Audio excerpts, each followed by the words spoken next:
science fiction on a screen so bright. Old classics and the new delights. The unapologetic geek will lead the way, with facts and fun to fill your day. Discussing every detail, every frame, from the eerie to the loud and the tame. Gig along with all that's great, those Sunday vibes you can't debate. Tug along with the Sunday crew, geeking out is what we do. Giggle on, it's gonna be great. Don't be late, let's celebrate.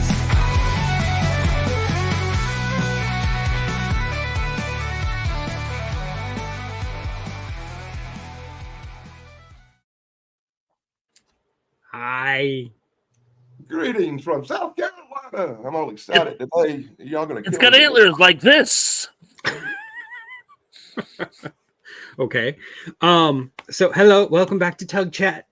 Today we're going to be talking about remakes, but actually good remakes. Now, I've gotten into trouble on this channel quite often whenever I try to defend remakes, because a lot of people who view my channel are nostalgic, like I am. And as Danny was just talking about in the green room before we got started, nostalgia sometimes makes us impossible to sway. Like the original is always going to be better than a remake.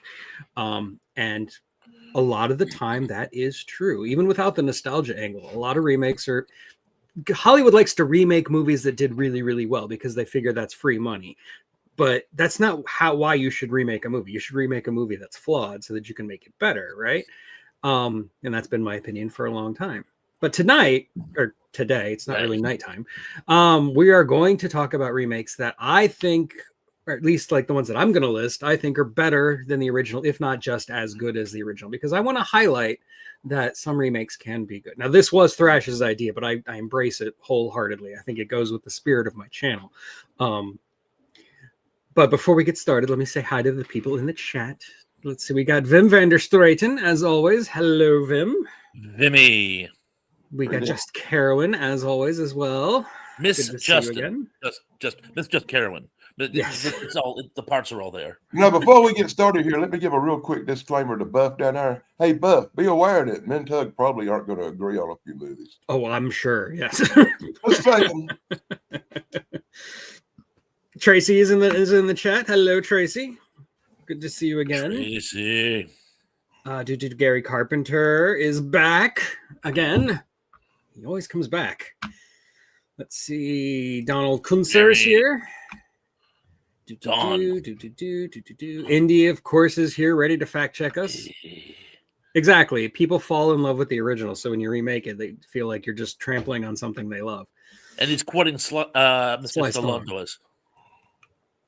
Look, I don't think Sly Stallone's a great actor, but I actually think he's an intelligent guy. Like I've seen interviews with him, and he's better.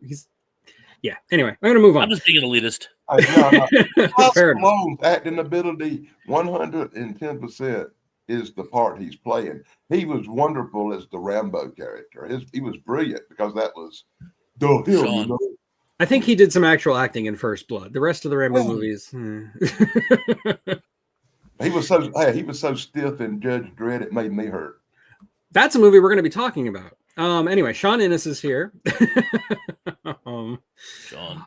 And since you mentioned Judge Dredd, let's lay out some ground rules. If you're taking a movie that is a remake of another movie, obviously that counts as a remake. But if it's a movie that's remaking the same source material as another movie, like say Dredd versus Judge Dredd, they're two adaptations of the same source material, I'm counting that as a remake because you're remaking the source material. Got it? That's the ground rule. And reboots probably count if we get to them. I don't think I have any on my list, but if we do, it's all right. Well, that'd be easy because you can't really say that any reboot is better because almost every reboot is kind of dreadful in a way. Well, that being said, I want to make one caveat, at least personally. The ones I'm reusing, I went over on my entire list. It's not that I don't love the previous film. In fact, there's not a single movie on here where I hated the original but loved the reboot. There's love for both. I just had to pick ones where the remake is actually not a terrible disappointment like they usually are. And that's so hard to find in movies, trust me. Okay, Exactly. yeah, you're right. Like I'm looking at my list. I think maybe there's only one where I don't like the original. So you're right. You have a point. But that's because I said earlier, we all share that love of nostalgia. Vincent Price and the old movies just tear at your heart. It's hard to think anything could be better than that. But Danny, in the age of home theater, how many times did people see a movie not realizing it's a remake and then go and see the original later? Sometimes it's the remake is the one we saw first. Yeah, and there are some I movies that guess you don't even worked realize that are way for you. remakes. I guess that worked that way for you younger whippersnappers. You're like 8 months older than me. I was born before they walked on the moon, brother. Me too. I had to think for a second, but yeah, no, I was. Okay, don't I'm the remember. same age as the Super Bowl. Yeah, me too, Sean. I am not. I don't understand why they're remaking Harry Potter already. That's stupid. Why bother? I can't understand why they even made it in the first place. Dan never changed. Vim, I wasn't aware of that. My children love Harry Potter, and Never heard of it. What is that? For me, the endless Harry Potter experience was nothing but a science fiction nightmare. Having to sit through these movies over and over and over again with children is mind-boggling. I know Harry Potter better than anybody on this panel. I promise you. I'm not going to debate that. I mean, my wife is the Harry Potter fan. I'm just a I'm casual not a observer. Harry Potter fan. I've read the fooling. books, I've seen the movies, but like I'm not. I wouldn't call myself a super fan.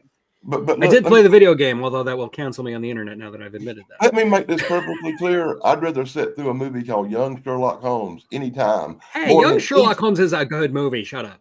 I'd rather sit through that than any of the Harry Potter movies because it's that much superior. Just brought up a really, really valid point. Yes, Wizard of Oz 1939 classic was in fact itself a remake. And I didn't put that on my list for one tiny reason. I'm only sticking with movies where I saw both of them so I can make an informed decision. I must confess, I've never seen the 1926 version of Wizard of Oz, so I can't speak to it. That's a But you solid are right. movie. It is a remake. I had the The same. I had the same 1926 one's a solid movie, right? Yeah. Yes. Yeah. I've seen that on American Movie Classics at 3 o'clock in the morning. It's like there's a I couple of haven't different movies that we don't realize, that most people don't realize are remakes, and I haven't seen the original, so that's why they're not on my list. Yeah. Movies like The Maltese Falcon or Scarface. I've never seen the original. Scarface is on my list, actually. But Okay. the weird thing is, Scarface is almost a name-only remake. The two That does happen. plots are completely. I put it on here as an honorable mention.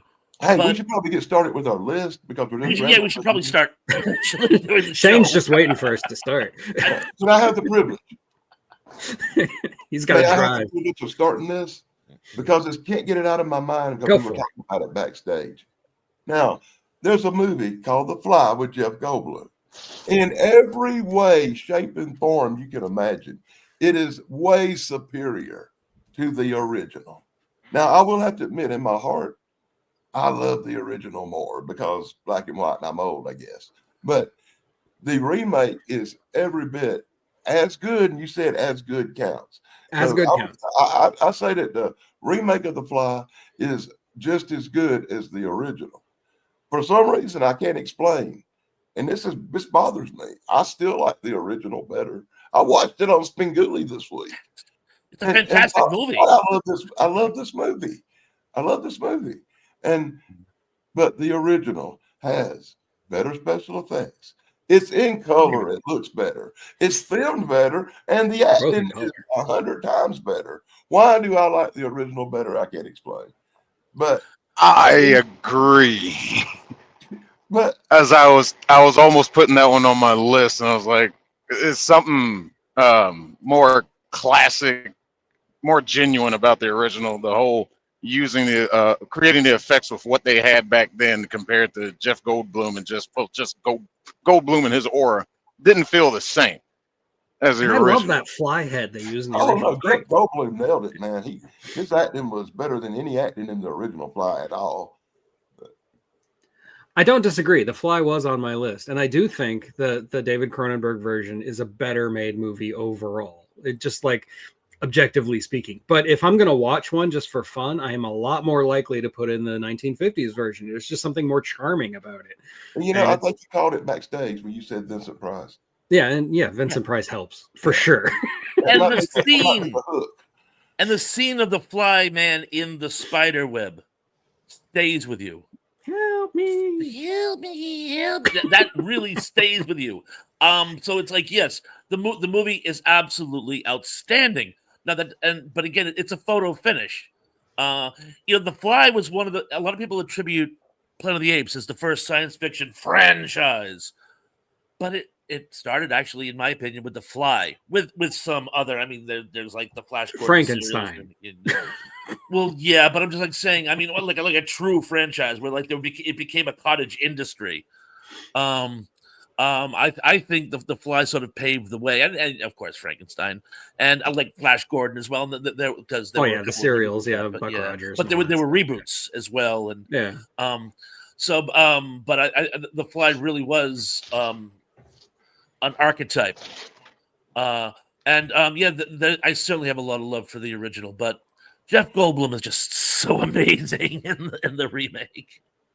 I've done videos on both on my channel, but they're really, really old, so I'm kind of embarrassed by them. So watch them, but know that I'm cringing the entire time. Okay, Shane, what have you got? Since Danny started, you can go second. Wow, which one I want to start with? Some people might argue with me on this one. The Great Gatsby. The remake they did with DiCaprio, that one kind of falls in that line of where they're probably about just as good as each other, because that's one of those stories I studied in high school. Like, we in English class, we did the book, then we watched the Robert Redford movie. Yep. Later in life, I watched the new one, and the new one stays faithful to the book, adds a little bit more from the book about Gatsby's time during the war. I like they kept the. That's an air pilot movie, a war pilot movie, right? No, it's The Great Gatsby. 1920s, flappers, rich guy, dead in a pool. Great Gatsby. Bootleggers. I thought it was what they were able to airplane movie or something. I heard about I heard about that remake they were doing. I was just like, oh no. And then I saw a trailer. I'm like, well, Great Gatsby. And I had to watch it and was like, they stayed faithful. But what made it stand out more for me is just, the new age of technology, how they were to make Gatsby's parties more extravagant with the budget they had, the visuals, but everything felt like it was in that time period still. And I think DiCaprio and Maguire did a great job playing their roles respectively. Everything stayed the same. It just looked better. But yeah, that's my pick. I have never seen the original or the remake. I don't know jack about The Great Gatsby. I thought you were talking about some World War I ace flying an airplane movie, but it was a Red Baron I was thinking of. I actually agree with you, Shane. I'm not a giant fan of the 1974 version. I think it's fine. It's a fine adaptation, but I do feel like the more modern remake, it's flashier, which I think actually works for the story. It's supposed to be flashy. That's kind of the whole point. And it also does stick a little bit truer to the book. Like you said, it has more stuff from the book in it. And as much as I don't want to like it, I do like it. I think it's a really good remake, and I do think it's better than the original. Or, well, not the original, as Indy points out. There were other versions before that, but I never saw the other versions. I don't. Congratulations, Shane! You made me put 2 movies on my list. I now have to watch on account of you. And I got to tell you, the book has actually been on my reading bucket list for about 30 years. In fact, it's a great read. It's a fantastic book. I've never read it, and I hate myself. It was so funny. During the COVID shutdown, there were 2 books that were on my bucket list I was going to read. One was The Grapes of Wrath, which I finally read. I'd wanted to read that since the other English class in my high school got to read it. We read something else, and I always wanted to read it. I finally did. But I still haven't read The Great Gatsby. Maybe I'll start that Now, like Shane, I had to read it in high school, and I became obsessed with like flappers and 20s culture and all that stuff for a while, like really early swing music. I was a big fan for a while because of that book. That book really got me. We had a list. We could choose which books we wanted to read from the list, and I could have chose The Great Gatsby, but I chose like Tom Sawyer and stuff like that. Cool. You know, I remember it now. Shane, very good pick. I remember why I did not see The Great Gatsby. It's because Leonardo DiCaprio was in it, and I have Titanic reasons for not watching any movie he's in. Then watch Robert Redford one. Leonardo DiCaprio is actually a good actor. Yeah, he's really full of himself, and yeah, he's in some pretentious garbage, but like, he's actually a good actor. He has been ever since the Basketball Diaries. Okay, I have personal Titanic reasons I don't like him. I understand. Shane, Tug, you guys might be able to confirm this for me. Wasn't the main reason The Great Gatsby actually wasn't a huge, the 74 version wasn't a great hit? Didn't they film an original ending and the studio didn't like it? But there was an original ending that was like darker. Yeah. So they wanted it to have a dark ending to match the tone of the book. Yeah. And they changed it, and they feel that's actually why people didn't like it. Probably, yeah. Because again, I've never read the book, so I can't speak to that. But I've never heard that, but I'm not surprised. I really one of my anecdotes. I really hate it when somebody brings up a movie I haven't seen. It just tears at my critical soul. I feel the Roger Ebert in me coming out. You can't watch them all. Yeah, there's like a million different versions of A Christmas Carol. And I thought about that, but I couldn't. I've probably seen them all, mind you. We've talked about it before. I'm not going to go down that rabbit hole. So Thrash, it's your turn. That's all. We can do a whole show on that. I'm sure sometime next month in December, A Christmas Carol will get talked about. We can do a whole episode just on movies based on A Christmas Carol. Okay, there's so many of them. And Dr. Fred, welcome to the party. And honestly, most of them are good. Yeah. There's a lot of really good ones. I don't recall that bad. So I'm gonna open up with one that a lot of people don't even realize was a remake. Hammer Film's most biggest grossing film of all time. So Tug already knows where I'm going with this. 1 million BC. Yeah, I saw that 1 million BC. And I did go out and see years ago, but I have seen the original. And the original is actually solid. But that being said, the remake is far superior. It's about as historically accurate as a Hogan's Heroes episode, but it's just so much fun. And Raquel Welch is so hot. And to this day, I still laugh when one girl breaks character. She was not hot. She was very cold. Well stated. But when the girl screams out Archelon, and it's like the only word that is actually other than ugh that they actually say in the whole movie. As a kid, I loved that, and I still do. And it's a really cool Archelon. So it's a little out of scale because it's gigantic. Now that's the one that got remade a third time with Ringo Starr and Shelley Long, right? That was a spoof of it called Cave. And I think that one was probably, and by the way, I think the spoof with Shelley Long was probably better than the first two. So. Wow. Yeah, I love Caveman, but wow. I think it's better than the 1 million years BC. Just no. I'm going to give it to you. Sorry, Dan. At least it was funny. The other ones were just stupid. Wow. And the dinosaurs in the first one looked horrible. And the second one was dreadful. It looked like that's Ray Harryhausen you're talking about. You shut your mouth. I was going to say you be careful.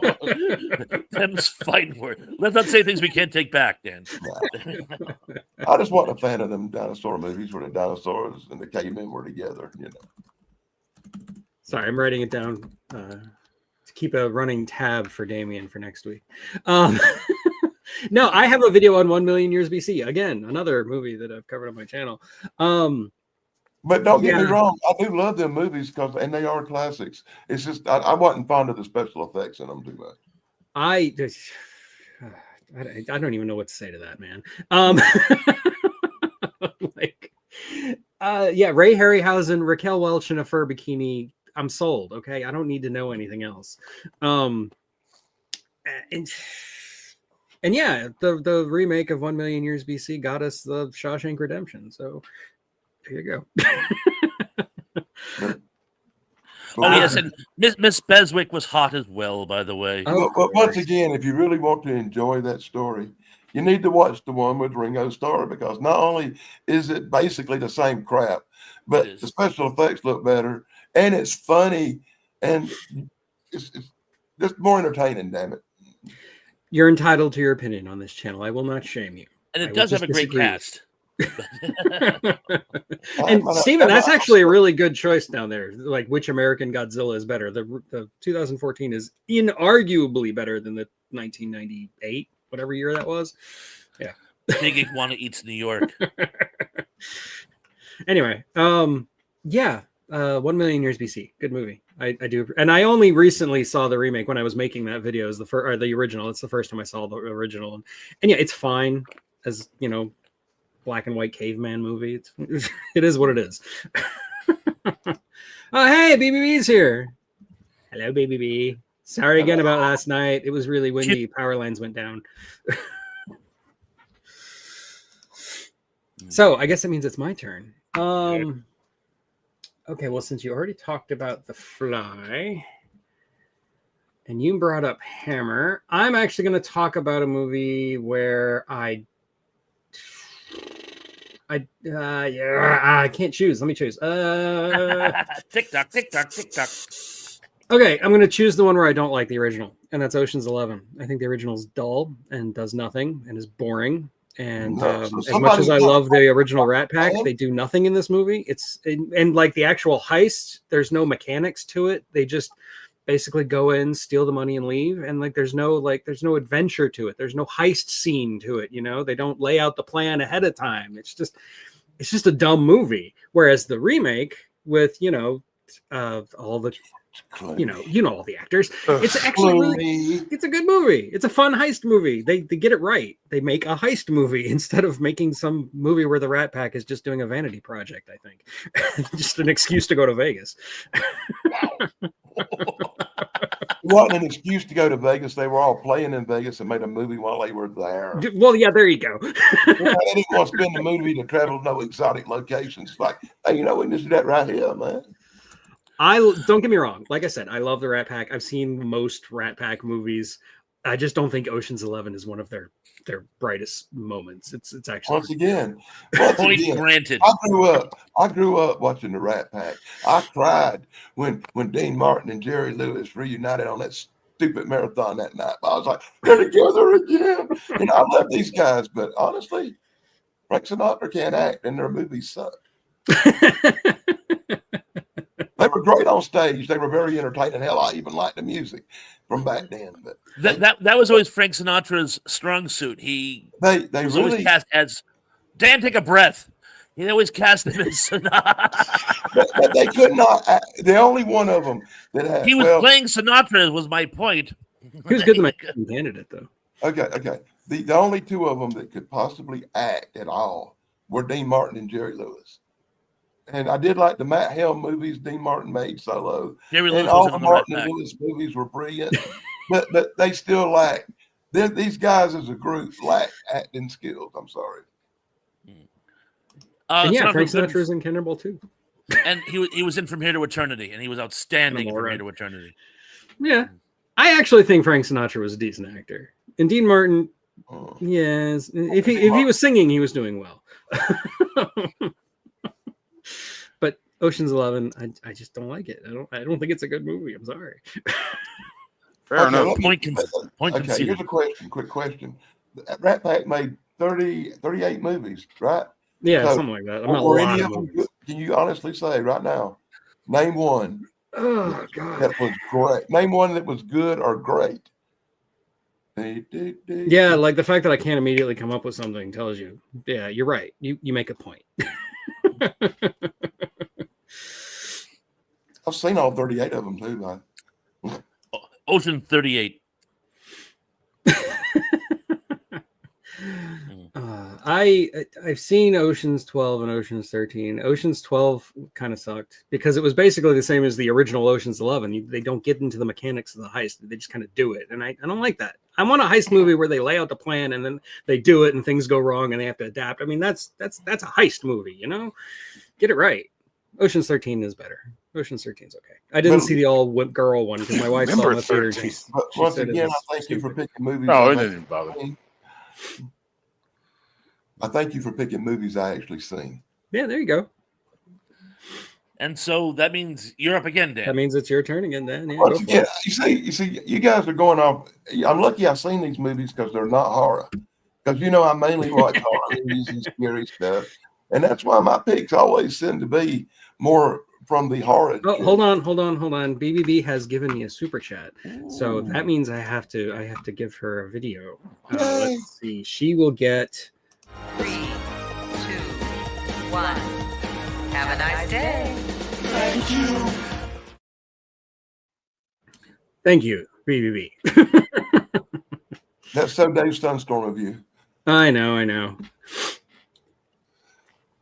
Oh, and Tracy has given us a member super chat. She has been a member for 15 months. I didn't even know I had memberships on my channel for 15 months. That's awesome. Thank you, Tracy. You're the best. And you too, BBB. You guys are great. Okay, so I'm sorry, Dan. I'm sorry I interrupted you. Go ahead. Oh, well, that was a good reason to, Yeah. If you're going to interrupt me, have a good reason. Yeah. No, I'm just kidding. Like I said, you guys are picking some movies that's kind of outside my range. I'm lucky I've seen some of them. Gatsby thing got me way off guard, but I tend to stick more towards horror movies. So predominantly my choices are going to be either science fiction or horror, And I tried to pick movies I thought the remake was actually better than the original. And I'll be honest with you, man, that was the hardest task you've ever put on me because of my love of originals. So I picked movies I think, even though I might like the original a little better for one reason or another, I'm picking movies that were superior to the original. I can't argue they are superior, but maybe not my favorite because of the nostalgia thing we talked about.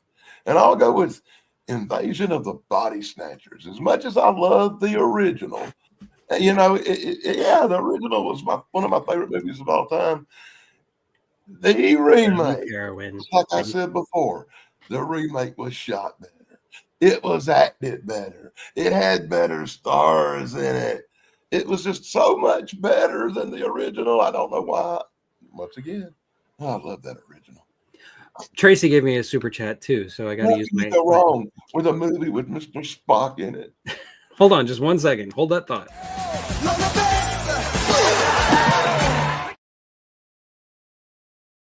That song's stuck in your head. You're welcome. That's pretty funny. These people start giving super chats when Danny starts talking. Yeah, it's all for you. That's love. I'll give you your 0% kickback. Don't worry. Keep it. You probably need it more than I do this week. So Dan, absolutely outstanding pick. I resigned myself to not put it on my list just because I've talked about it so much. I wanted somebody else to say it, but now I can weigh in.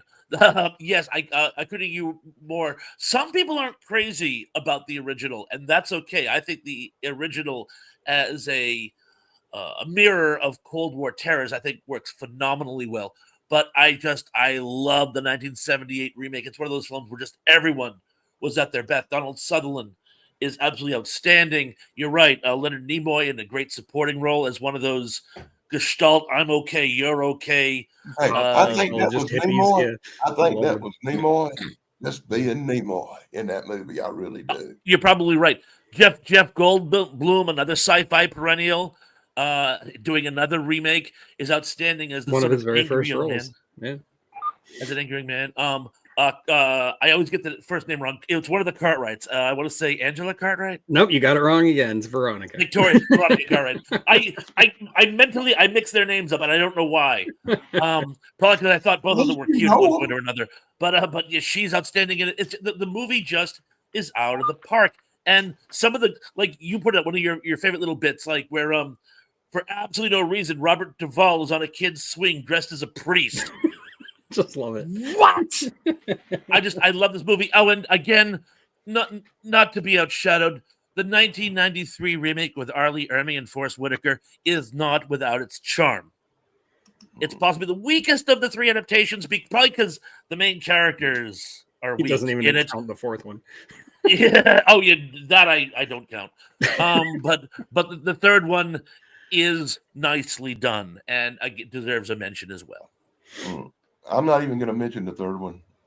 You don't have to. I just did. Yeah, I mean, I'm not going to even comment on the very first collaboration I had with Thresh that wasn't watching Night of the Living Dead, where we just talked. I'm pretty sure we were talking about Invasion of the Body Snatchers, all 4 of them.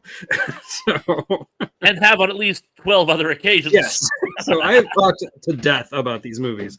But yeah, I do agree. I do think the 1978 version is probably the best one. I love the original. The original to me feels like an extended episode of The Twilight Zone or The Outer Limits, which is high praise. So, but yeah, the 1978 is like a perfect film. You know how you can really tell if you had a choice and you had the DVDs in front of you, which one would you stick in? I would totally watch the 1978 version. And that's me too. Yeah. And that's because maybe the Leonard Nimoy Star Trek thing, the big Donald Sutherland thing, I don't know. But once again, I still have love for the original, but that's why I chose it, because I think this is the one case of a horror movie that might be superior, like The Fly to the original. It's like Repo Man. Every time you watch it, you find something that you never noticed before. It's so amazing. Like the last time I watched it, there's this one scene in the movie where I can't think of the character's name, even though he screams it throughout. But the female lead bumps into this lady in a hallway and is like, "Oh, sorry." And when she turns around, everyone in the hallway looks at her. And we realize later on it's because they were all turned. But it's like they're like, "Are we under attack? Are we under attack?" It's this really cool scene. But I never noticed it before. Oh, that got me. So I'm looking at my picture and I'm seeing this little square with a head on it beside me. And I'm like, what was that? Oh! And it's Tug's little icon thing. I thought Ice was on your porch. That got me just now, man. For some reason, I hadn't noticed that. I've been watching y'all, not me. Gotcha. Okay, so Shane, I guess that means it's your turn again. That's cool as hell. Come back to me. I'm about to hit this. Oh, okay. Wait a minute. It's not that bad. Who do I want to go with next? One movie you probably argue with me about. Now, I don't want to phrase this delicately. I want to go ahead and talk about it since you are opening you opened the door to it at the beginning, and I hope it's not on your list, but I want to go ahead and address the elephant in the room, Dread. But that's what I wanted to ask you about. That is like, because that's more of a reboot of the franchise, but at the same time, an adaptation of the comic. But can also be looked as a remake to make up for that schlock that we got with Sylvester Stallone. Now, Stallone's Judge Dredd, don't get me wrong, it was fun. I liked it when it came out, and I was enjoying it until he took his helmet off, because I was a fan of the comics. And he took that helmet off. It was just like, okay, we're doing this. And that opened me up to the world of like, where Marvel is doing it all the time now, more than anybody. Your classic character has always got their protective gear on, and then they're all of a sudden it transitions as like the later phases of Marvel. Most of the time they don't have their helmets on. It's like we got to see the actor's face. It's like we know who it is. I don't need to see their face all the time. I know who that is. Stallone, I think he was in his contract that he didn't want to keep the helmet on. People got to know who I am. We know. And Rob Schneider, just absolutely annoying in that movie. But like the premise, the guy that played Rico, his brother, I love him because he can cheese up, ham up, and be serious in anything you put him in. And I forget his name. Yeah, I can't remember his name off the top of my head. Indy will tell us, I'm sure. He was in a parody of Fatal Attraction called, I think it was called Fatal Instinct. There you go. Armando Sante. Told you Indy would have it. Him. Yeah. But when they announced Dredd, it was just like from the trailer. The conception poster art had me hooked. I was like, okay, he looks gritty and mean. I hope they do it justice. And Carl Urban definitely nailed it and kept the helmet on. I was like, Whole movie, yes, never took it off. that's Dredd.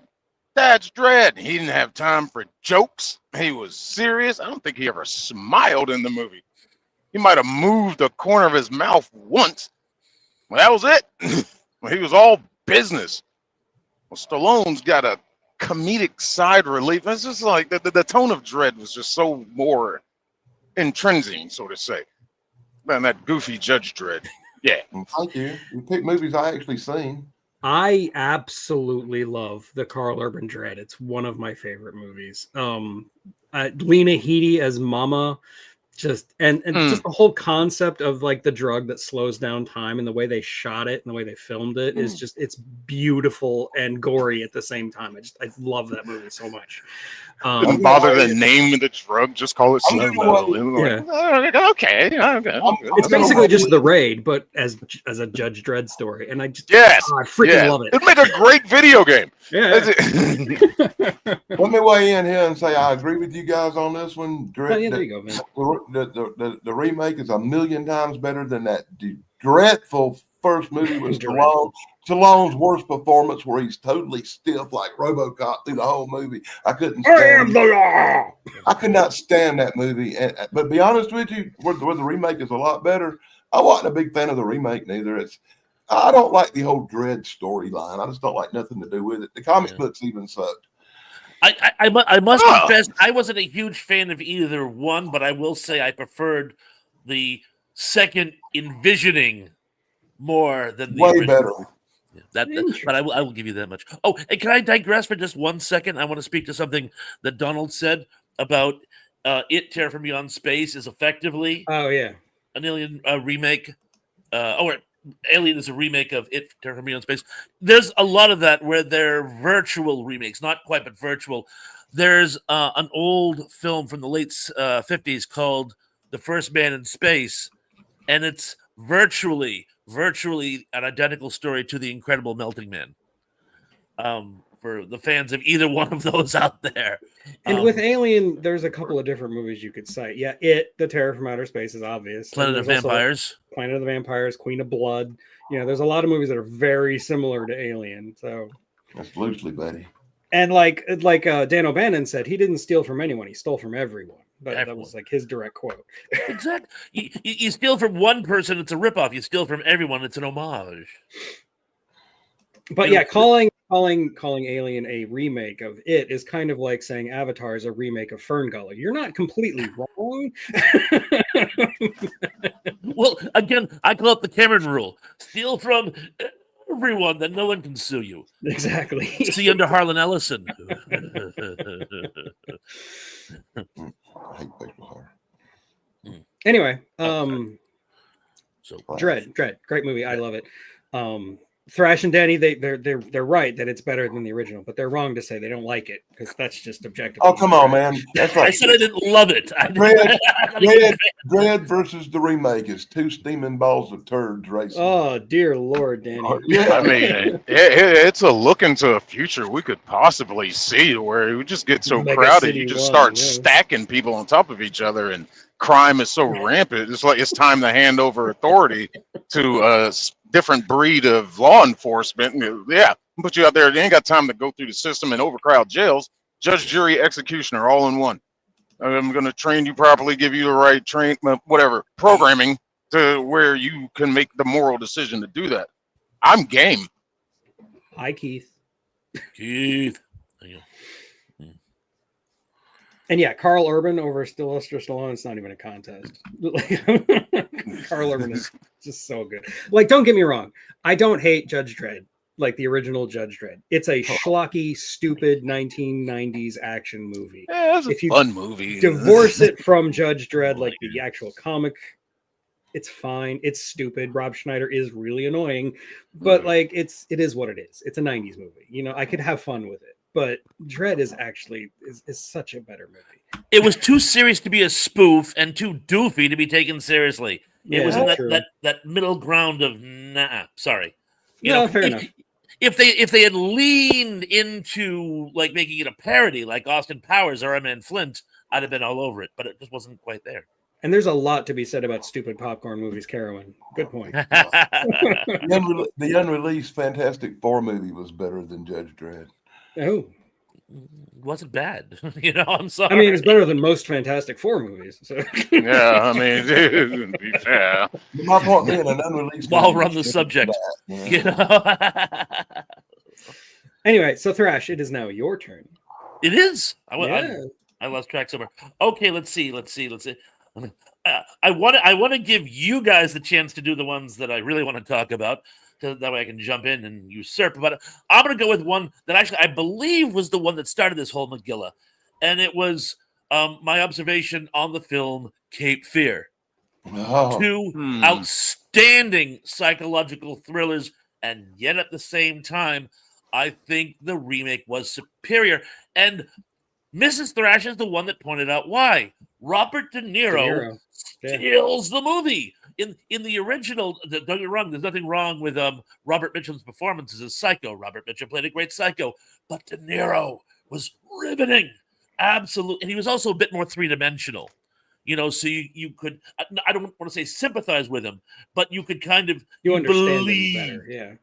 Even though he was actually scarier, you still believed in him. He was a character, not a caricature. But I absolutely adore the remake. Again, Cape Fear, the original, is one of my favorite films. So, it's a photo finish. But again, I had to give it to the Cape Fear movie. I very rarely say anything positive about Martin Scorsese movies, but I do think that the remake of Cape Fear is superior to the original. And you're right. It's mostly down to Robert De Niro. He just kills it in that movie. No pun intended. Once again, let me point out that that's probably because Robert De Niro was just being himself. De Niro. But that is the superior version of that movie, and I did like them both a lot. Even just the way, like that one scene where he's in the movie theater smoking the cigar and laughing. Just the fact that he can do that and still be ridiculously menacing is a testament to Robert De Niro as an actor. I may not like him as a human being, but I think he's a very good actor. At least he's a brilliant actor, man. Yeah. He's in a lot of movies I really like. An outstanding supporting cast. Juliette Lewis as the doofy daughter. They even got Gregory Peck and Robert Mitchum to have small walk-on roles. That's right. It just I just loved it. I just love the movie. I smoke a lot because it's a tribute to the Twilight Zone guy. Rod Serling. That's the name you're groping for. I'm friends with his daughter on Facebook, so I'm constantly posting Rod Serling quotes. He was even more brilliant than I think we all realized. No, Rod Serling was definitely one of my role models growing up. Yeah. I commend your choice, Mr. Pons. You pick movies that I find psychologically intriguing and stuff that's not horror related, and that's hard to do, to find something that I like this much that's not a horror movie. Well, Cape Fear is definitely a horror movie. It might be a horror movie. Well, I think we actually touched upon it in realistic horror, didn't we? Yeah, exactly. It's more like, but the horror that's kind of more like Psycho, the real stuff, than the kind of horror I like that involves monsters, vampires, werewolves, and demons and stuff. Got plenty of those too. That's my favorite horror, is monster stuff. Okay, well then I'm going to pick one that might get me in a lot of trouble, that a lot of people are going to disagree with me on, and I'm going to say the Evil Dead remake is better than the original.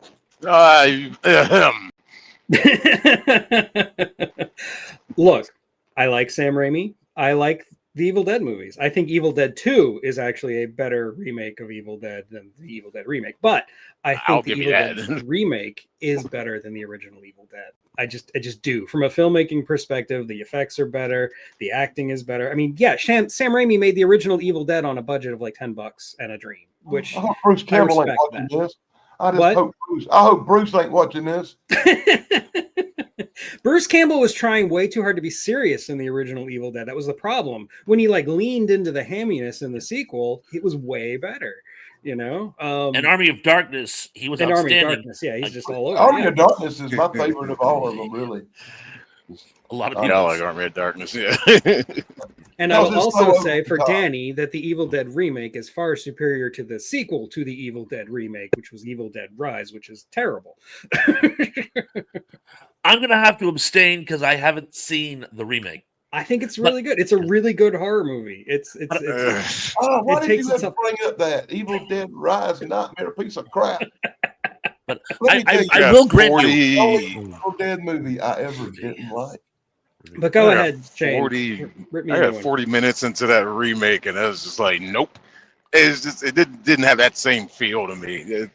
I didn't like it. I just didn't like it. That's fair. I mean, like it's you have to go in expecting like a serious horror movie, whereas if you go in seeing Evil Dead and you're thinking of Bruce Campbell being groovy in the sequels to Evil Dead, then like yeah, you're gonna be disappointed because it takes itself very very seriously. One thing I'll grant you, by the way, is the portion of Evil Dead 2, which is effectively the remake, I thought worked very, very well.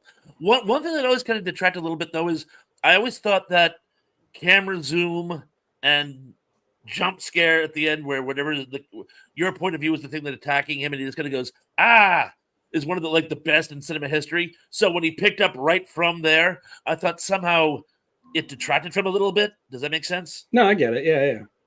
I'm gonna have to go. I'm still gonna have to say I like the Bruce Campbell ones a lot better. I'm a big Bruce Campbell fan. He's the only one that could play Elvis and find a mummy and make it work. I love that movie. No, like I'm not comparing the Evil Dead remake to the entire Evil Dead series. I am simply comparing it to the original movie. Okay, I just want to make that clear. The original Evil Dead movie is not a great movie. Yes, it launched Sam Raimi's career, but it's not a good movie. I'm sorry. I don't think it is. I think Evil Dead 2 is great. I love Evil Dead 2. And Army of Darkness is great. I love Army of Darkness. I just don't think Evil Dead's that great. Sorry. The original Evil Dead was made on a $5 budget, and Yeah, like I said, what they done was an incredible accomplishment. I don't discount that. I agree. Oh, and by the way, speaking of quasi remakes, Evil Dead itself is actually an almost scene for scene readaptation of Equinox. Oh, yeah, you're right. I have heard that before. I've never seen Equinox, but I've heard that before. It's not bad. Evil Dead is better, but it holds up. Guns N' Roses did that a lot, Indy. That was like a thing for them, always being late. I used to work at the Orlando Arena, and yeah, we hated Guns N' Roses concerts because they would always show up late, and there would always be angry people everywhere. It's annoying. Anyway, sorry. I will always have love in my heart, my teenage heart, for the Evil Dead movies. You know, as a young person seeing them in the theater, they were the stuff back in the day. Okay. So, Danny, go ahead. What else you got? You want to hurt people today? Let me hurt people. I knew nobody was going to agree with me. And I'm once again, me being me, I'm going to go with the horror stuff. And let me point out before I say the name that I love the original. The black and white movie is dear to my heart.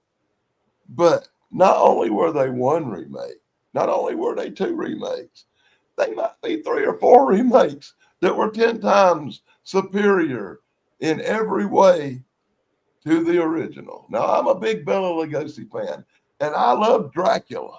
And he's probably the most classic character of all the monsters you could talk about. But in my heart, I really think the remake with Frank Langella, the guy who played Skeletor, the 70s Dracula movie, was 10 times the original, superior to that movie. I love Bela Lugosi. And it's hard for me to even say how much more I like this movie than the original. But even more than that, Christopher Lee's portrayal in the Hammer movies as Dracula blowed this away so much, as Tug pointed out in a recent video. It was awesome. This movie, I don't know how recent it was, but I seen it recently. As I've said before, like the original Dracula is inarguably a great movie. It is definitely the most iconic Dracula movie ever made. There's no debate there. When you think of Dracula, you think of Bela Lugosi. But I do think that there have been remakes or readaptations of Dracula that are better than the Todd Browning original.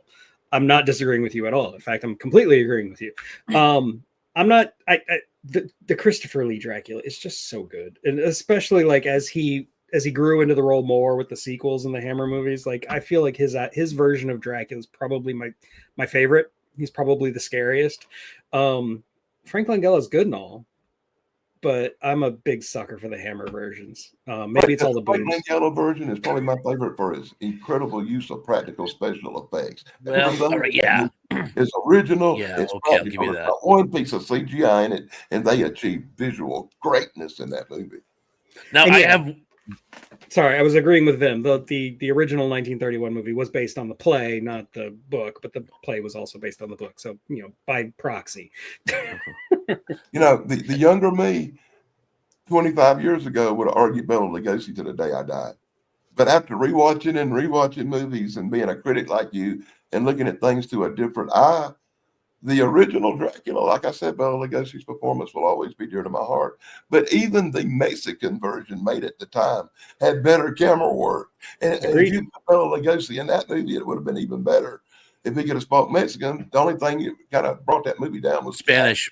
It was Spanish, but yeah, like I do think the Spanish language version is a better movie overall. It doesn't have Bela Lugosi, and that's a big detractor to it. But like the actors who are playing the rest of the characters are all like so into it, whereas in the English language version, they were just cashing a paycheck. They didn't even like the movie, except for Edward Van Sloan. He was also putting his heart into it. But like the actors playing the is it Mina or Lisa? I don't even remember anymore.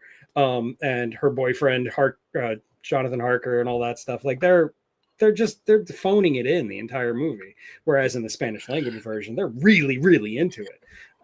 And you can tell. So I like the Spanish language version better. I love Bela Lugosi, but I love the Spanish language version better. I have one argument. I'm going to hold this particularly to the Christopher Lee adaptations. Are they actually remakes or just the continuing adventures of, the Christopher Lee? Christopher Lee never did Dracula. Christopher Lee played Dracula in movies which featured Dracula, but they're not like a remake of the Bela Lugosi Dracula. You follow what I'm saying? It's almost like comparing Destroy All Monsters to the original Godzilla. They're not. One isn't a remake of the other. It's a new adventure. It's technically a remake in that they're going from the same source material, but both versions are so loosely adapted from that source material that like you can make an argument that they're not really that related, or that you can't really say the Christopher Lee version is like a continuation of events because a lot of the characters are shuffled around and stuff. But I don't know. Oh, I can see your point. Valid. Yeah.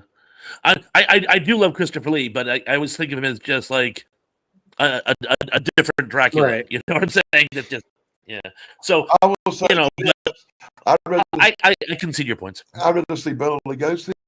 I'd rather see Christopher Lee. I'd rather see the guy who played Skeletor. Any of them as Dracula better than that pansy Gary Oldman's version of Dracula, and that guy who couldn't even do an English accent. That movie bothered me. I don't think that movie sucks. I like that movie, but it's probably because I grew up on it. It was my first Dracula movie. What can I say? I'm sorry. I will say I like Gary Oldman's portrayal. Although my actors share, because every time I see Gary Oldman, he's completely different. So. And Indy, Tristan is not here today, so he's not. He would be the one defending The Legend of the Seven Golden. I'll defend it. I love that movie. I love it. It's great. How do you go wrong? It's vampires and martial arts. Exactly. It's better than the Dracula movie with Gary Oldman. There's a couple of nude scenes in it with some very attractive Hong Kong actresses. So I'm gonna tell you, movie has everything, literally. Yeah, they were working them. They were working with. I know exactly what you're saying, but I'm drawing a blank. But yes, Studio Shaw Brothers. It was a co-production. Hammer and Shaw. A great team. Personally, I wish they made more movies together. Okay, so the hammer and sickle. Yeah. So, Shane, I'm getting my first snowfall right now. Where are you? Dude. Indianapolis. Oh my God! That means it's heading our way to Cape Cod. So commiserations, lad. I said, man, backstage, I was telling them it's a beautiful 70-degree day in South Carolina. It feels like summertime out here, and it's pleasant. Wind's blowing, a nice breeze in the air, and they tell me it's going to be 33 tomorrow. Yeah, if I'm, I was in. let me just address this, Indy. A couple of people in the chat have mentioned that I seem to be having issues with my connection, and yeah, it's windy as hell out there, and the power lines have been going down a lot, and my internet has been very spotty. So if I disappear, that's why, or if I'm having computer issues, that's why. So anyway, continue. Oh, I was going to say, I was actually in the bridge last night, my man cave, which is effectively my garage. And it's not heat, as you know. I was having a couple cold ones watching again Once Upon a Time in the Old West. Can't get over that movie. I could see my breath at one point. So it's getting cold here in Cape Cod. Okay, so Shane, what is your Not what at is all. your pick? We'll go ahead and get this one out the way. Don't attack me, Romeo and Juliet with Leonardo DiCaprio. No. Okay, now I will disagree with you. I liked it. Bad. Ninth grade, you know, in the AP classes, we studied Shakespeare, studied. We watched the black and white Romeo and Juliet, and then that next one with the two child actors. A lot of controversy over that one. Yeah, just studied all of it, and I saw that one later in life, and it's just like, oh, we're really going to do this. And like, I think it was like the first trailer never showed them talk on purpose, but I just saw a bunch of people with guns, and I was just like, all right, where are you going with this? And finally watched it, and it probably took about 2 or 3 watches for me to finally appreciate it for what they did. You watched it 3 times? Pistols instead of guns, long sword. When the guy Paulie from Goodfellas, he was either Lord Capulet or Montague. I think he was Lord Capulet. He was in the limo and he was like, "Give me that long sword," and he reaches up and it's like a shotgun. And it was just like, that makes sense. And I think a lot of things worked with that story. I love the cars, love the oh god, as cheesy as he is, Leguizamo. He was actually did a great job as Tybalt.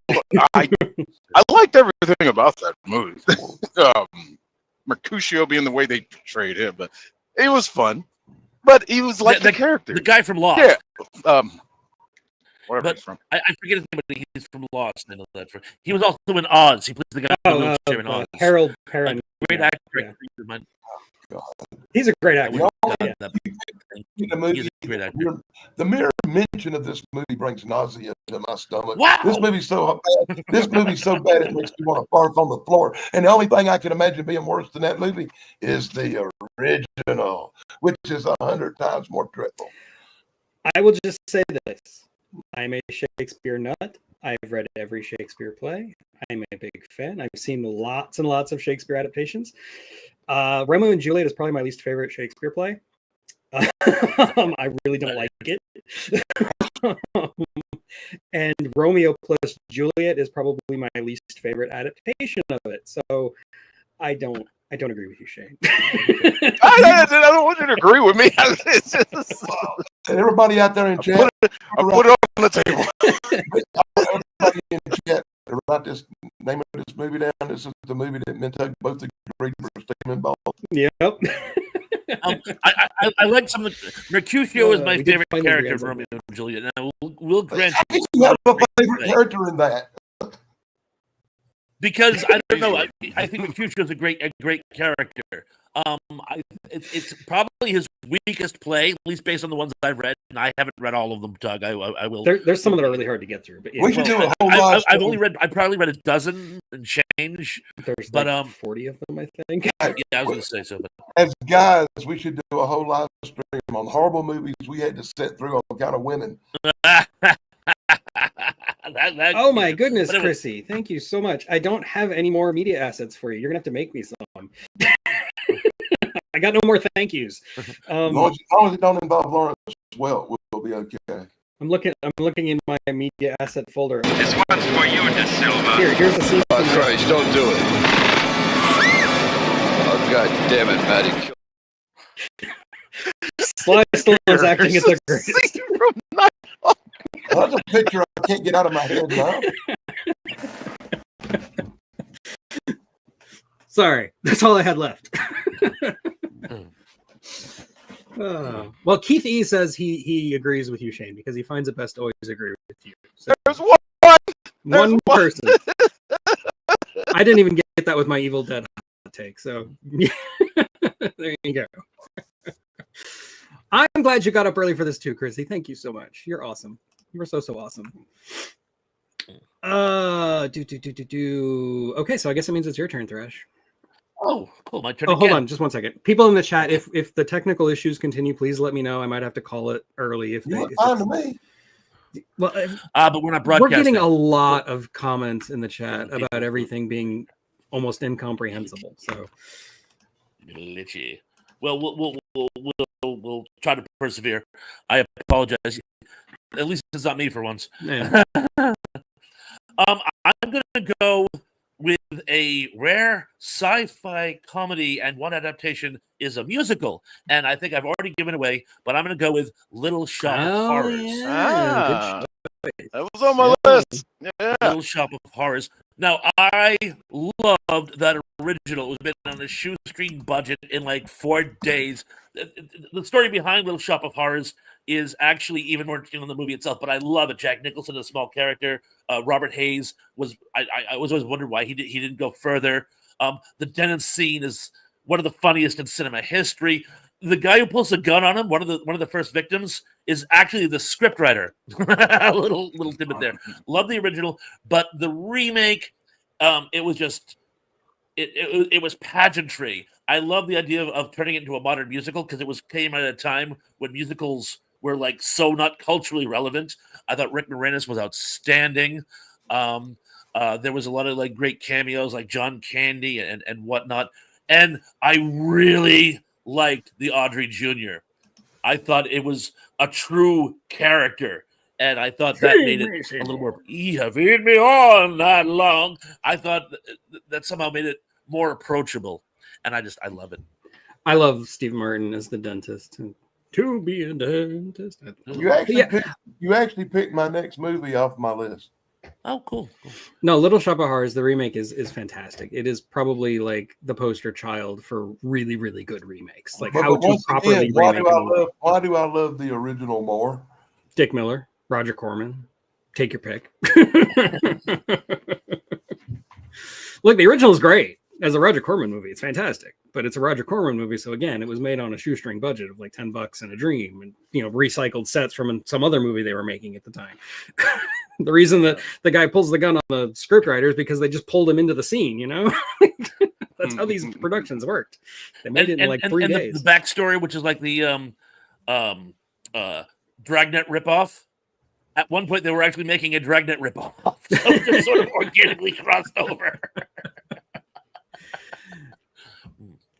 Anyway, yeah, Little Shop of Horrors is a great choice, but a lot of these comments are telling me the connection's terrible, so I'm gonna call it. I did check it, and we are a little spotty on audio from time to time. It didn't seem nothing where you could make it inaudible. I could understand every word being said, but just a little once in a while. Well, okay, I'll put it up to a vote in the chat. Do you want me to call it, or do you want to keep going? We'll see what happens. In the meantime, we can keep talking about Little Shop of Horrors because I do love the remake. I think, and it's Joe Dante. So of course I love it because I am always singing Joe Dante's praises on this channel. A fun fact: two of the three black girls that were singing, yeah, two of them went on to be the main female stars in the TV show Martin. Oh, really? With Martin Lawrence. Yeah, Tisha Campbell and the black girl, the blacker girl, played Pam on that show. It was Gina's best friend. Okay, yeah. And why have I have to go back and watch a Little Shop of Horrors. And I have to ask myself, why on earth have I seen every episode of Martin? a funny show. I love Martin. It's a great show. I guarantee you. Yeah. Bro, man, Mr. from Letty's Fifth here. Floor. Hey, Letty. And yes, we have talked about Invasion of the Body Snatchers already. You'll have to watch that and rewatch. We talked about it at length. Okay, the people in the chat are saying it's not so bad, so we can keep going. I checked it. I told you we could hear. You could understand us. It was just spotty once in a while. Okay, but like when we name a movie, I think we should just say it like 2 or 3 times just to be sure, because that's what people in the chat are saying. So that's what we'll do. So I guess it means it's my turn again.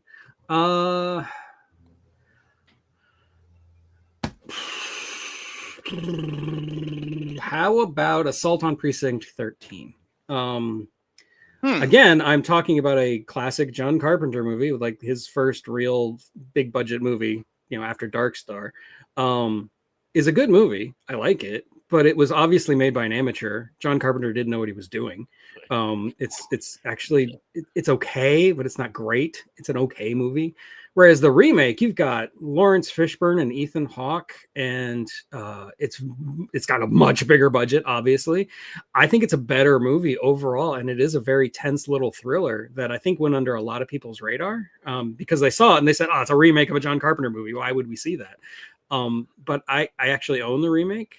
I watch it occasionally. I think it's a really good, tight thriller. If you don't know the plot of Assault on Precinct 13, I mean, it's a police station under siege. I mean, that's basically all you need to know. You picked a movie. I like both of them a lot. I really do. Yeah, I don't hate the original. I like the original too. But I would say they're equal. I wouldn't say I like one better than the other. Okay, fair enough. I unfortunately haven't seen the remake, so I'll have to take your word for it. Lawrence Fishburne and Ethan Hawke. The acting in the remake is way better than the acting in the original. Yeah. Yeah, they seem a little more comfortable with their roles, I would say, or a little more practice, or a little more rehearsal, maybe. I don't know. Yeah, this was Lawrence Fishburne in his prime before he got all fat and stupid. So, well, after I saw Ethan Hawke in Reality Bites, I stopped being a fan. Ethan Hawke is one of my favorite actors. He did a really good Chet Baker movie. Oh man, he's an incredible actor. I grew up with him from what's that movie with Robin Williams? The school, Dead Poets Society. Dead Poets Society. Yeah. That was the first thing I remember. Midnight Clear too, but after I saw Reality Bites, I'm like, I can't do this anymore. Fair enough. I mean, I don't like Reality Bites personally. My wife loves it, so don't tell her I said it. You either love it or you hate it. It was supposed to be the movie of our generation, and it failed. But again, some people like it. I used to say, "This movie bites." Sorry. And according to Slasher Fred, the original Assault on Precinct 13 is not the original Assault on Precinct 13 either. Look into that. I did not know that. Did not know Honest that. to God, I did not know that. It seems like they were some black and white version of that earlier, like in the 40s. Yeah, like I said, it's not a complicated plot. So, like, but it wasn't exactly the same or something. I don't know. And it makes sense. I mean, they're closing the precinct down, which is why they don't have any of the equipment that would normally prevent such a thing from happening. What was the first version of Assault on Precinct 13? Of course, it wouldn't work these days because everyone has cell phones. So, True. No, the phone's out. The phone's out. Fine. That's the problem with cell phones. Cell phones have become so prolific, you have to actually work them into the plot of horror movies. It's like, yeah, they've made horror movies so much my more battery's difficult. dead. Somehow, Assault on Precinct 13 is loosely based on a movie called Rio Bravo. Rio Bravo? What? Yeah, I don't get that. By Howard Hawks. Yeah, I've seen Rio Bravo. I'm not believing the internet's correct on that for some reason. Yeah, I think. I'm calling there are bullshit. some loose similarities if I really stretch my brain, but Slasher Fred says that too. So, weird. Then it has to be true. That's what the internet says. I don't always agree with the internet, man. AM says it too. So I just Googled it, Hello, Mr. Wilkinson. Okay, so that was my choice. What do you got, Dan? Yeah, boy, I guess I'm going to get some comments on this one. I just want to get the email ready today. I'm going to pick another classic horror movie. I'm going to pick a black and white horror icon movie. And then I'm going to tell you why it's the worst adaptation and ever remake ever made of this movie's better. And that movie is Boris Karloff in The Mummy.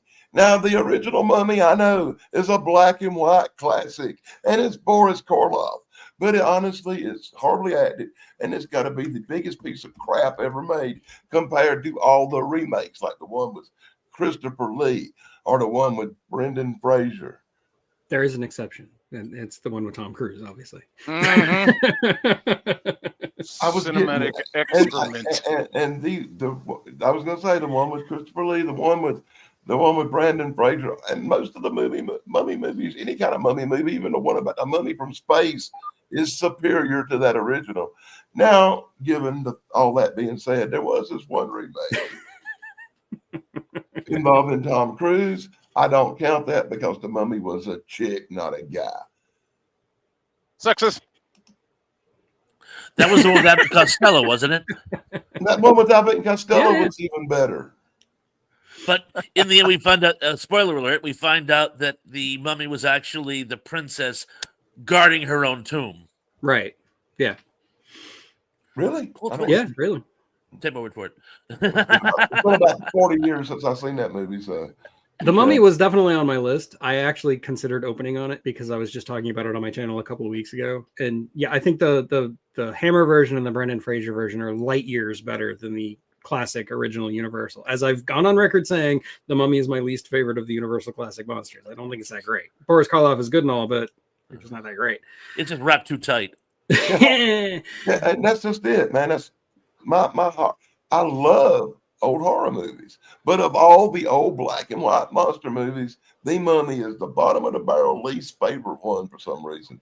And I enjoy pretty much every remake except that Tom Cruise Nightmare or more, no matter what the Mummy was. For no reason, at least the remakes try to get the culture accurate. I mean, the one with Karloff is actually embarrassing. They just made crap up.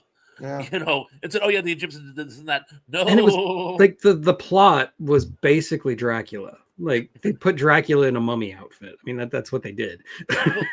Didn't they want to do another Frankenstein movie, but Karloff couldn't take it because he had a bad back? So they said, "Fine, we'll wrap you up, and then there'll be less strain on your back." Maybe because this was between Frankenstein and Bride of Frankenstein, so maybe. Oh, yeah, maybe right, not. so I don't know. You didn't mean my anecdotes. Yeah. You got to take it with a grain of salt. But I heard that somewhere, But and like I was said, wrong. And Or the I person think I told will me. agree of all the mummy movies out there, the original with Boris Karloff, if you want to call it the original, is probably the weakest link in that chain. I agree. Yeah, completely. And we all know we all love Boris Karloff Yeah, passionately. Well, not passionately. Oh, baby.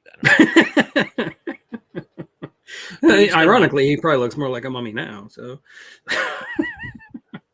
sorry, too soon. That's cold. It's real cold, man. I love it.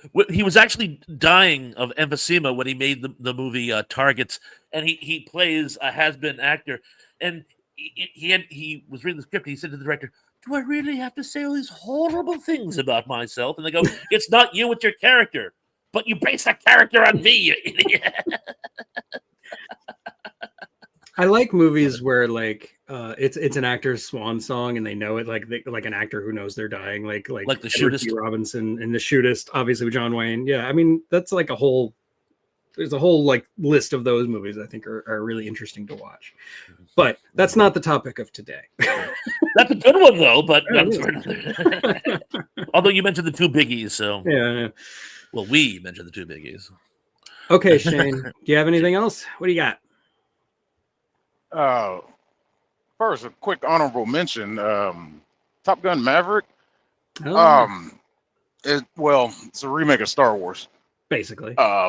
Basically, just people, if y'all watch Star Wars and then watch Top Gun Maverick, you'll be like, it's the same plot. Old mentor takes on young child of old friend and makes him, that the trench baddest run thing is the dead in the giveaway. air. Yeah, the trench run. Got to hit the small target. Oh, you're not using my targeting.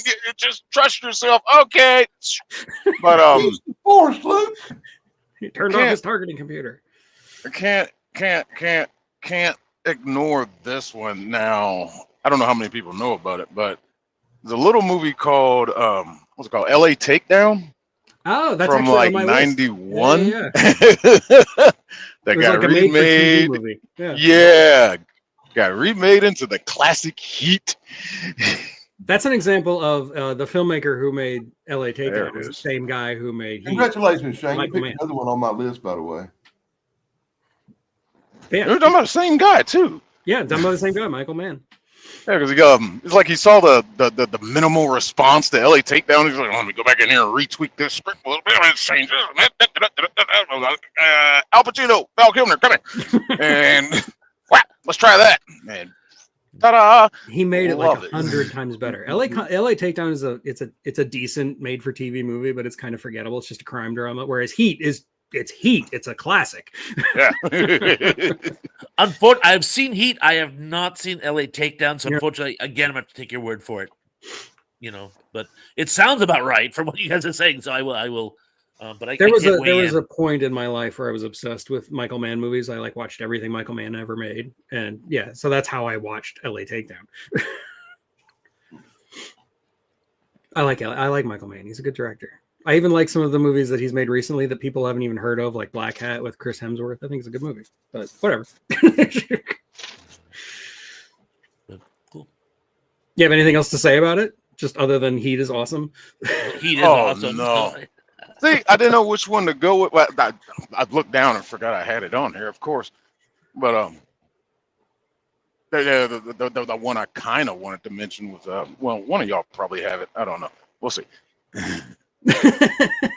Okay. Well, we'll keep moving on. Thrash, what do you got? I'm actually. I was waiting for one of you guys to bring this one in so I could interject, but no one has, and we have to enter this one in on the first show. Even if we do another one, it has to be in the first show. We are doing another one. Yeah. But I'm gonna have to open. Well, it'll probably be close. Can I I'm make gonna another have to list? say Really? John Carpenter's The Thing, and I'm Okay. astonished it hasn't come up yet. It's talking about the elephant in the room, or at least the shapeshifter in the room.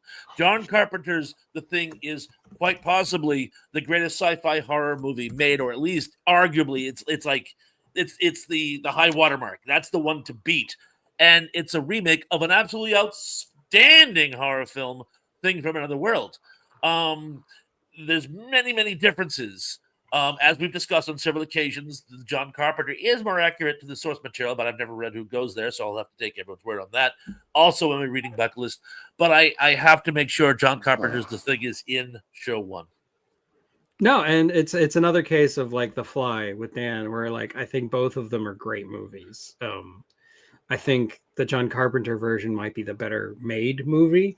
But I mean, the original, I mean, you got Howard Hawks. I mean, I know he technically didn't direct it, but we all know he directed it. It's a great movie. It's a great little 1950s classic sci-fi. But it's just a monster in a box movie. It's really not that special. Whereas The Thing is, like you said, it's a closer adaptation of the book. It's more about paranoia, and it's definitely a lot more tense and interesting. And yeah, The Thing. Yeah. You know, me personally, I will always love the original Thing. Yeah, me too. It's in my heart, and a Halloween classic I watched as a child. And you have to admit, they took the script and went more towards emphasizing American superiority and how great our science is and how strong our military is at facing the Thing from Another World. Whereas when Carpenter remade it and went to the source material, he turned it into a really, really deep psychological test of people's trust for each other, and created a level of paranoia that's unequaled in most movies. So, you know, thumbs up to the remake for being better special effects, better acting. Rob Bottin. Yeah. But once again, it's one of the movies I still have that nostalgic love for the original, even though it's a walking carrot. Yeah, same thing with The Fly. It's like I love the original too. It's a classic, and it's one of my favorite 1950s sci-fi movies. It's like a template.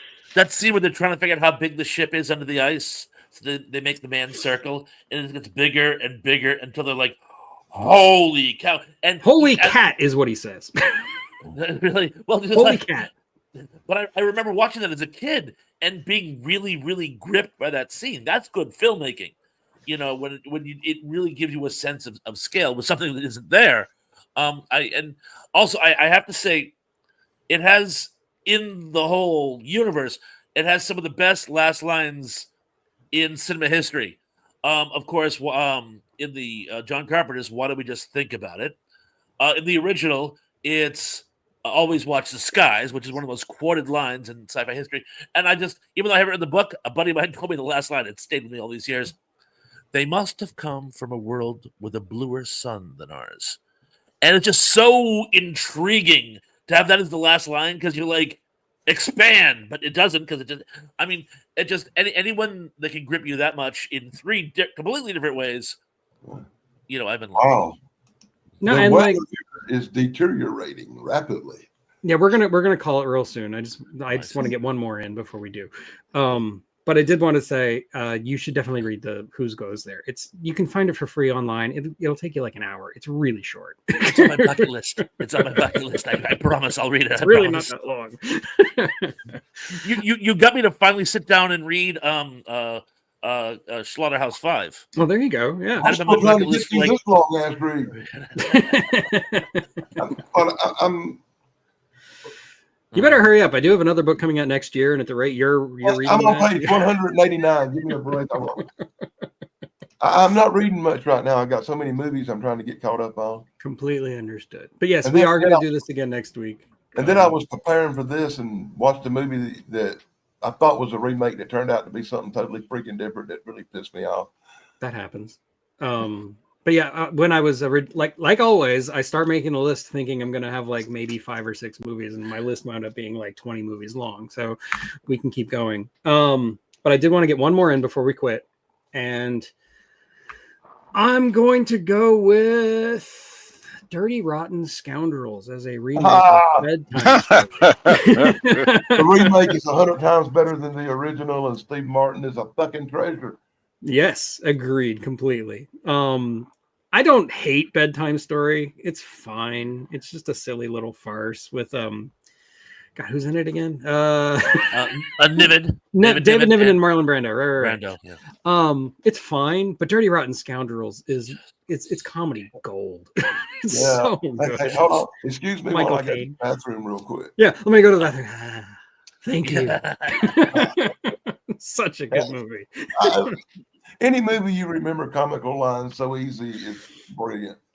Well, the chemistry between the two of them is just so amazing.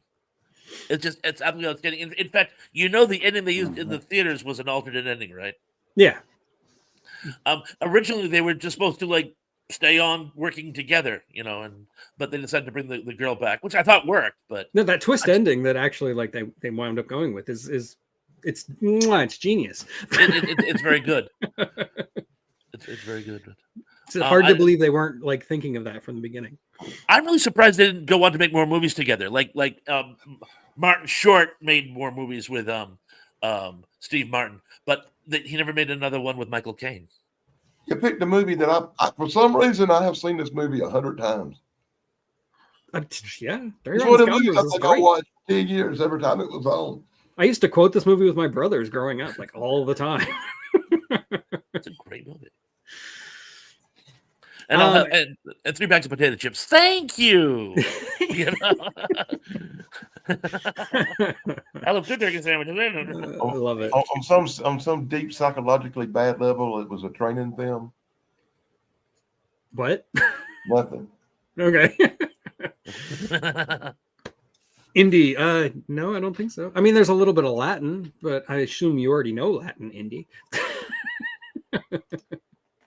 Sorry. So yeah, I'm gonna call it. We're done for today. One more little quick story, real quick. Go for it. A long time ago, I watched this TV show called Gemini Man. Does anybody remember that TV show about an invisible guy? I've heard of it, never watched it. No, I saw the really terrible Will Smith movie, but yeah, I only know the Will Smith movie. I've heard of this show, never seen it though.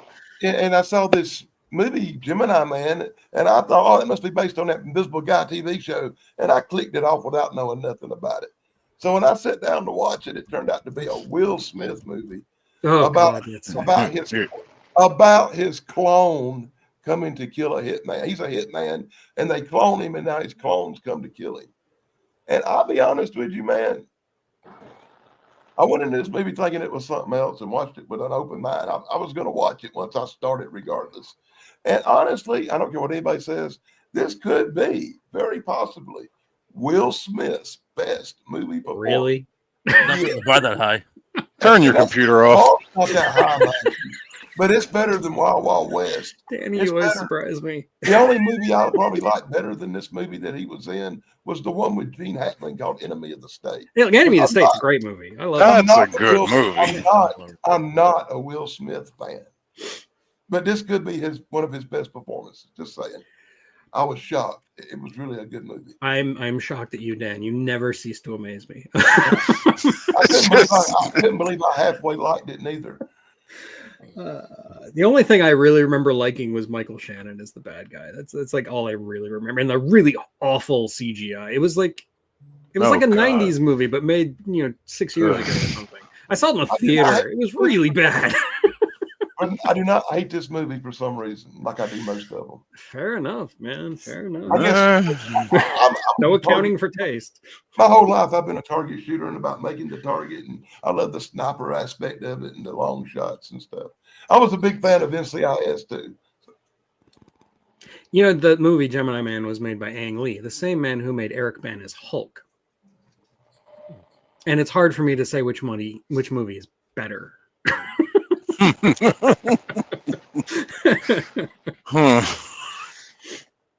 Anyway, so yeah, Thrash, are you going live tonight? Tonight at 7 p.m. Everybody's welcome. Looking forward to seeing you all there.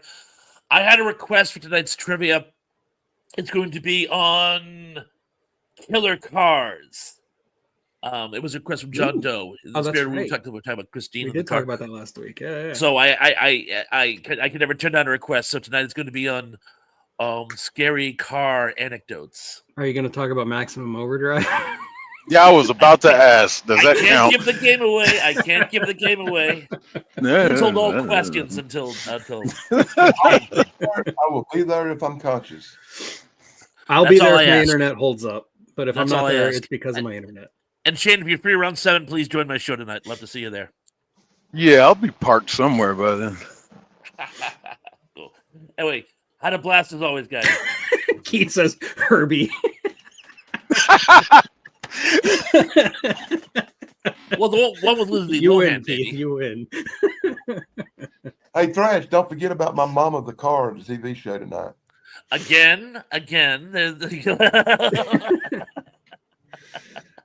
Super. Okay, well, thank you everybody for joining me once again. Great show, and I'll probably see you all next week. Oh, I don't have a video dropping today. I am working on a video for the movie Hackers from 1995. I should drop it like Tuesday or Wednesday. I'm playing around with my release schedule. I'm trying to see how the algorithm takes a little bit different of days. I'm going to try that until January, February, see what happens. So you're saying next week Hacker, this week Slacker. There you go. Sure. Sorry.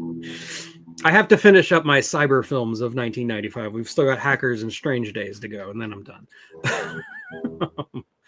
Anyway, until then, I guess I'll see you next time. Yeah, I did put a community note on about that, Carolyn. Thank you. So yeah, peace. Thank you and good night.